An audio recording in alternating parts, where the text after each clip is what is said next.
Yo, everybody. Welcome back to another episode of Reconnected. My name is Michael, aka the Tech King Mike, formerly Tech King on the Budget. And regardless of whatever my name is, I'm here with another episode of today's podcast. Welcome back to Reconnected.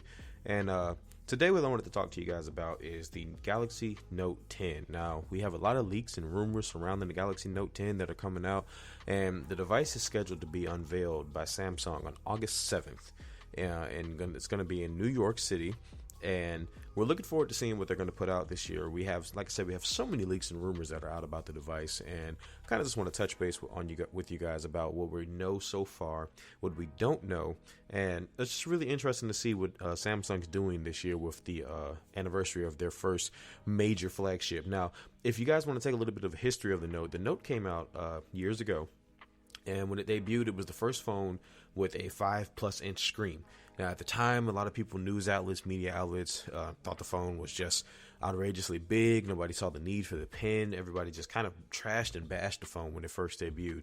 But here we are years later, and it's almost the phone that set the standard and started the trend for the large screen devices. Now we have phones with 6.4 inch screens. We have phones that have 7.2 inch screens, and there are just so many devices that are coming out now that it's almost hard to imagine a time when these types of screens that we have on our devices now were just too big.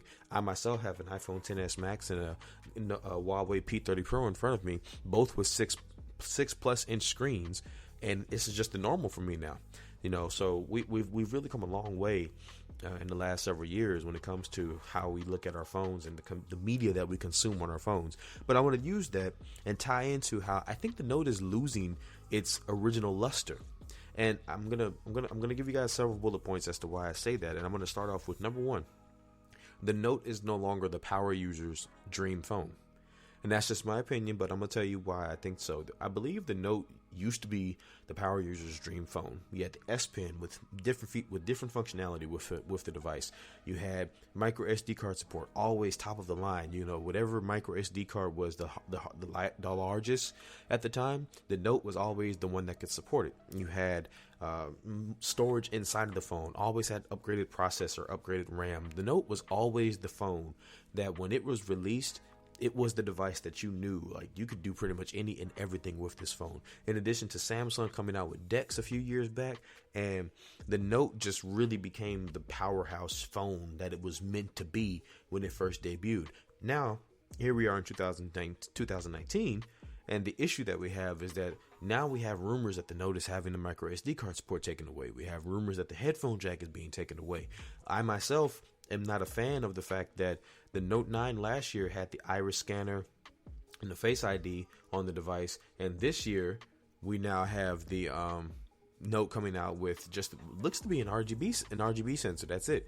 I'm all for Samsung and their beautiful displays, but they're taking away something that a lot of people, I think, actually really enjoyed in the iris scanner. It was not necessarily as smooth as Face ID on an iPhone, but it wasn't necessarily a bad thing because it was secure. It was iris scanning technology was very secure as opposed to a face unlock. As opposed to a face unlock on a device. So we're losing a few things this year on the Note 9. At least some of them are confirmed, some of them are rumored. And that's one thing that I'm interested to see what's going to happen this year. So the second bullet point that I want to say is that the Note's not special anymore. And the reason I say the Note is not special anymore is because tying back into point number one, you can do almost everything with the Note that you can, or without a Note, that you can do with another phone. The only thing that you're missing from other phones is the S Pen. But Samsung's Galaxy S10 came out this year, and I'm going to tell you guys, if the Note 10 debuts with no micro SD card support, no headphone jack, that S10 is going to be looking really pretty to a lot of people. It's going to be looking really nice to a lot of people, and maybe the last great S phone that Samsung makes. Now, I know there's this whole trend of taking away the headphone jack, and people think that that's what everybody wants, but I'm going to tell you, it's not. The average consumer really doesn't want the headphone jack to be taken away. Most people use Bluetooth. I myself, being a truck driver by day, I do use a Bluetooth device most of the time, but most people enjoy having a headphone jack. It's a lot easier to go to the store and spend $5 on a pair of earbuds to talk on the phone than it is to go spend $30 to $40 on a pair of Bluetooth headphones. I know you can get Bluetooth probably cheaper than that, but you get cheaper with cheaper. Let's keep that in mind, people. So the Note is no longer special in my mind. I just, there was a point where when the Note came out, it was the best thing that could come out. But now it just seems like it's losing that special factor to me. And then in addition to that, in 2017, the Note 8 came out. The Note 8 came out after the debacle with the Note 7, and it only has 6 gigs of RAM with the 64 gigabytes of storage. Now, I did support a large micro SD card, but the Samsung Galaxy S8 that it came out earlier that year had the same features and the same specs.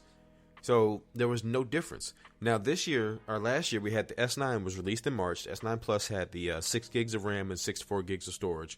Then we had the Note 9 released later on that year with a starting off point of 6 gigs of storage and 128 or 6 gigs of RAM, 128 gigs of storage. And then we had the Boy model that was 512 gigabytes of storage with 8 gigs of RAM. Now, there were a lot of videos that were put out as to whether there was a difference between 6 versus 8. I personally think it's a placebo effect. I don't think 6 means anything if the phone is optimized enough. Case in point, iPhone, 4 gigs of RAM. Google Pixel phones, 4 gigs of RAM, run smooth and work just fine. Yes, Google phones are known to lag after a certain amount of time, but iPhone has had 4 gigs of RAM in a lot of their devices for several years now, and they run smooth as butter. Smooth as butter. But that ties me back into bullet point number 3. How much is this Note 9 going to cost us? I mean, the Note 10. How much is this Note 10 going to cost us this year? Now, if we take a look at the pricing points and we break down the prices over the last few years, the Note 8 was the first Note that came out right at $1,000. It was a $950 phone. After taxes and everything, you call that $1,000. At least I do where I'm from. You call that $1,000. Last year's Note came out at $999, $1,000. $250 more dollars, you get the 8 gigs of RAM with the 512 gigs of storage. Now, for a power user, that 512 gigabytes of storage is awesome. I had one, but for a power user, it is a little bit of overkill. So if you look at the pricing, we had $1,250 for 512 gigabytes of storage. This year, my God, the Note is all over the place. We have different sizes. We have a Note 10 Pro that's supposed to be coming out. We have all these different variations of the Note that are coming out, which if you look at the history of Samsung and you look at where they've gone, there was an S10 Plus this year with 1 terabyte of storage and 12 gigs of RAM, and that was $1,650. So what do you think the Note 10 Pro is going to be if it has 1 terabyte of storage and say 12 to 14 gigs of RAM? I'm 100% positive that device is going to easily touch $2,000. Easily. After taxes, tax tag and title out the door, you're talking about a $2,000 phone. And we're not even talking about the Fold. We're talking about a Note 10 Pro. Now, if Samsung comes out below that, they come out below $1,600, they come out below $1,500, they will shock me and they may have my interest. But for now, I can't co-sign on a device that is touching $2,000 that's no different from the phone below it. Because let's think about it. Huawei has a phone. Yeah, I've been using a Huawei phone, the P30 Pro, for about 2 weeks now, and you can go to my channel, Tech King Mike, and look at some videos that I've posted about it today. There will actually be a video dropping today, Wednesday, July 10th. But I've been using this Huawei P30 Pro for about 2 weeks now, and it's only got 8 gigs of RAM with 256 gigabytes of storage, and this thing flies. So you have to ask the question: what are you really and truly getting with all this RAM that they're cramming into the phones and all the price that comes along with it? Now, if you're a mobile editor and you do all your things on your phone, then hey, you might need that much RAM. But people, we're talking about $2,000 for a phone when you could potentially spend that on a computer with twice the RAM.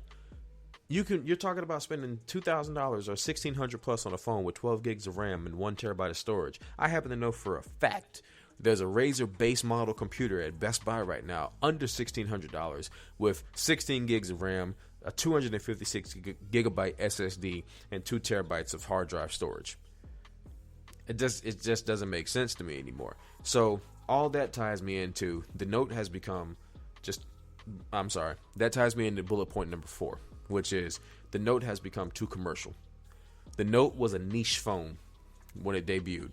It was a niche phone, the second iteration, and the third, and the fourth. The Note 4, oh my God, the Note 4 was a great phone. I had one, my wife had one, we loved the Note 4. Then the Note 5 came out, and the Note 5 kind of signified to me the downturn of the Note because it started to slowly but steadily turn into an upgraded S phone. The Note 7 was the last great Note, and that device didn't even stay on the shelves long enough for it to really get the credit that it deserves. Now, some people still have theirs, and if you do, shout out to you for being a real one. You didn't let the people to get you down, and you holding on to it. But the Note is no longer the niche phone that it used to be. It's lost all of its luster, and a lot of people are going to go buy the Note because of the S Pen. A lot of people are going to go buy the Note because it's a Note. You know, I say it's no longer a niche phone, but it is still a Note at the end of the day. My wife is currently using an S10 Plus, and I guarantee you, if I was to walk in the door with a Note 10 tomorrow, she may look at me like, why'd you buy it? She may think it's an unnecessary purchase, but if I put that device in her hand, that S Pen will be in her hand just like a car keys.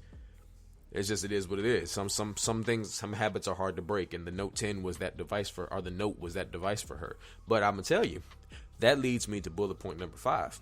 The Note 9 is looking really good right now, people. I'm telling you, the Note 9 is looking really good. Those of you that like to have the latest and greatest, you're not going to really care about what I have to say. But in my personal opinion, for those of you out there that look to save money, for those of you out there that don't mind having a generation behind, the Snapdragon 845 is still a blazing fast processor. Still a great chipset to have in the phone. And let's just keep it a buck. You can go get a Galaxy Note with an iris scanner, Face ID, a pretty much bezel-less display, but you do have some bezels at the top and at the bottom. 4,000 milliamp hour battery, which means it's going to last you a while. Great set of cameras on the back. An S Pen, and a headphone jack, and micro SD card support. Can you imagine the sales and deals that are going to come out on that device now? Once it all hits the fan and the Note 10 is released, I'm pretty sure you can get a 512 gigabyte Note 9 for, I'd say, half of what it costs right now, brand new, online on eBay or Swappers or any other place that you can get a device unlocked. So, those of you that have been waiting to upgrade, hey, if that Note 10 Pro or the Note 10 looks like a good device to you, then by all means do what you do. But if it was me and my money, I don't know, man. And that Note 9 is looking pretty sweet right now. But it is what it is. You know, Samsung, they kind of, you know, some people feel like they're going in a different direction, and they're not the Samsung of old. I feel like Samsung's trying too hard to keep up with Apple by doing things like taking away features that they've been the standout for.